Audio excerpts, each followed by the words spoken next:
Dans une école de quartier, il y avait une jeune fille très discrète.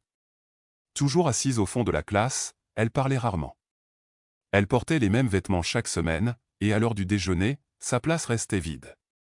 Un jour, la maîtresse l'aperçut en train de se cacher derrière un livre.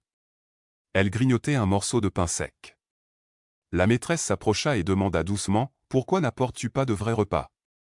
La petite fille baissa les yeux et répondit « Parce que je partage ce qu'on a avec mes petits frères. » La classe éclata de rire. La maîtresse les réprimanda sévèrement, mais au fond d'elle, un doute grandissait.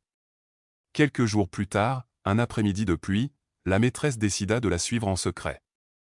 La fillette sortit de l'école en courant. Elle s'arrêta près d'une benne à ordures, fouilla rapidement, et en sortit des sandwichs à moitié mangés. Elle les enveloppa soigneusement dans du papier journal, puis continua son chemin. La maîtresse, le cœur serré, la suivit jusqu'à une petite maison délabrée. À l'intérieur, deux petits garçons l'attendaient avec impatience. Quand elle entra, leurs visages s'illuminèrent. Elle leur donna les morceaux de nourriture et dit avec tendresse « Mangez doucement, il faut que ça dure. » Puis elle sortit un vieux livre, s'assit par terre, et leur lut une histoire comme si tout allait bien.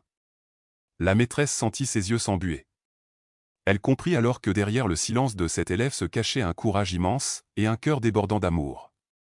Le lendemain matin, la maîtresse se leva devant toute la classe. À partir d'aujourd'hui, plus personne ne rira d'elle. Mieux encore, nous allons l'aider. Elle organisa une collecte secrète. Peu à peu, des sacs se remplirent d'uniformes, de chaussures, de nourriture et de livres. Même les élèves les plus moqueurs participèrent. Le lundi suivant, quand la petite fille entra dans la salle de classe, elle s'arrêta net. Sur son bureau, un tas de cadeaux l'attendait. Les élèves l'applaudirent timidement, puis un garçon se leva et dit « Tu n'es plus seul.